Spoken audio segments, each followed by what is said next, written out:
राधे राधे, जय श्री कृष्णा। प्रिय बंधु, आइए सुनते हैं नाग पंचमी की पौराणिक कथा। प्राचीन काल में एक सेठ जी के 7 पुत्र थे। सातों के विवाह हो चुके थे। सबसे छोटे पुत्र की पत्नी श्रेष्ठ चरित्र की विदुषी और सुशील थी, परंतु उसके भाई नहीं था। एक दिन बड़ी बहू ने घर लीपने के लिए पीली मिट्टी लाने के लिए सभी बहुओं को साथ चलने के लिए कहा, तो सभी डलिया और खुरपी लेकर खोदने लगी। तभी वहां एक सर्प निकला, जिसे बड़ी बहू खुरपी से मारने लगी। यह देखकर छोटी बहू ने उसे रोकने को कहा, मत मारो इसे, यह बेचारा निरपराध है। यह सुनकर बड़ी बहू ने उसे नहीं मारा। तब सर्प एक ओर जा बैठा।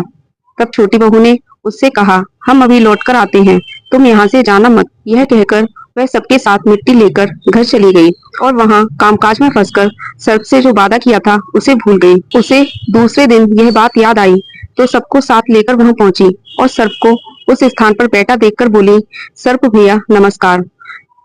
सर्प ने कहा, तू भैया कह चुकी है, इसलिए मैं तुझे छोड़ देता हूँ, नहीं तो झूठी बात कहने के कारण तुझे अभी डस लेता। वह बोली, भैया मुझसे भूल हो गई, उसकी क्षमा मांगती हूँ। तब सर्प बोला, अच्छा तू आज से मेरी बहन हुई और मैं तेरा भाई हुआ, तुझे जो मांगना हो मांग ले।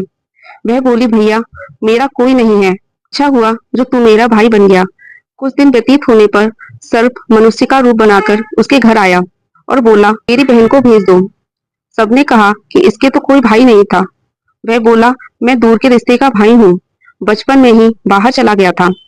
उसके विश्वास दिलाने पर घर के लोगों ने छोटी को उसके साथ भेज दिया। उसने अपनी बहन को मार्ग में बताया कि मैं वही सर्प हूँ, इसलिए तू डरना नहीं, जहाँ चलने में तुझे कठिनाई हो वहां मेरी पूंछ पकड़ लेना। उसकी बहन ने कहा, ठीक है भैया, और उसके कहे अनुसार ही किया। और इस प्रकार वह उसके घर पहुंच गई। वहां के धन ऐश्वर्य को देखकर वह चकित हो गई। सर्प की माता ने कहा, मैं एक काम काज से बाहर जा रही हूँ, तू अपने भाई को ठंडा दूध पिला देना। उसे यह बात ध्यान न रही और उसने गर्म दूध पिला दिया। इस कारण उसका मुंह बुरी तरह से जल गया। यह देखकर सर्प की माता बहुत क्रोधित हुई, परंतु सर्प के समझाने पर शांत हो गई। तब सर्प ने कहा कि बहन को अब उसके घर भेज देना चाहिए। तब सर्प और उसके पिताजी ने उसे बहुत सा सोना चांदी जवाहरात वस्त्र आभूषण आदि देकर उसके घर पहुंचा दिया। इतना ढेर सारा धन देखकर बड़ी बहू ने ईर्ष्या से कहा, भाई तो बड़ा धनवान था, तुझे तो उससे और भी धन लाना चाहिए था। सर्प ने यह सब बातें सुन ली तो सभी वस्तुएं सोने की लाकर दे दी। इन्हें झाड़ने के लिए झाड़ू भी सोने की होनी चाहिए। तब सर्प ने झाड़ू भी सोने की लाकर दी। सर्प ने छोटी बहू को हीरा और मणियों का एक अद्भुत हार दिया। उसकी प्रशंसा उस देश की रानी ने भी सुनी और वह राजा से बोली कि सेठ की छोटी बहू का हार यहाँ आना चाहिए। राजा ने मंत्री को हुक्म दिया कि उससे वह हार लेकर शीघ्र ही उपस्थित हो। मंत्री ने सेठ से जाकर कहा कि महारानी जी छोटी बहू का हार पहनेंगी, वह उससे लेकर मुझे दे दो। सेठ जी ने डर के कारण छोटी बहू से हार मांगकर दे दिया। छोटी बहू को यह बात बहुत बुरी लगी और उसने अपने भाई को याद किया और आने की प्रार्थना की कि भैया, रानी ने मेरा हार छीन लिया है, तुम कुछ ऐसा करो कि जब वह हार उसके गले में रहे तब तक के लिए वह सर्प बन जाए, और जब वह हार मुझे लौटा दे तब हीरों और मणियों का हो जाए।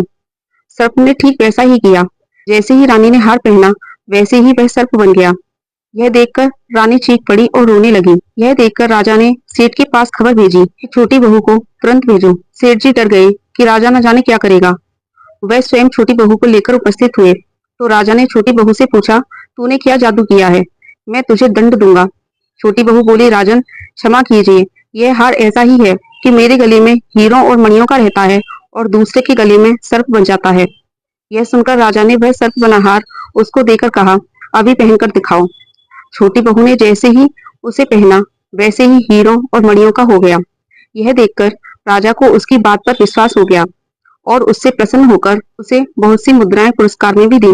छोटी बहू अपने हार को और पति के साथ घर वापस लौट आई। उसके धन को देखकर बड़ी बहू ने ईर्ष्या के कारण उसके पति को सिखाया कि छोटी बहू के पास कहीं से धन आता है। यह सुनकर उसके पति ने अपनी पत्नी को बुलाकर कहा, ठीक ठीक बता कि यह धन तुझे कौन देता है। तब वह सर्प को याद करने लगी। तभी वहां सर्प प्रकट हुआ और कहने लगा, यदि मेरी धर्म बहन के आचरण पर संदेह प्रकट करोगे तो मैं तुम्हें खा लूंगा। यह सुनकर छोटी बहू का पति बहुत प्रसन्न हुआ और उसने सर्प देवता का बड़ा सत्कार किया। उसी दिन से नाग पंचमी का यह त्योहार मनाया जाता है और स्त्रियां सर्प को भाई मानकर उसकी पूजा करती हैं। तो दोस्तों आपको यह कहानी कैसी लगी कमेंट में जरूर बताएं। वीडियो पसंद आई हो तो लाइक करें और चैनल पर पहली बार हैं तो चैनल को सब्सक्राइब करना ना भूलें। साथ में बेल आइकन को प्रेस कर लें जिससे कि आने वाली वीडियो की नोटिफिकेशन आपको मिलती रहे। वीडियो को पूरा देखने के लिए धन्यवाद। जय श्री कृष्णा, राधे राधे।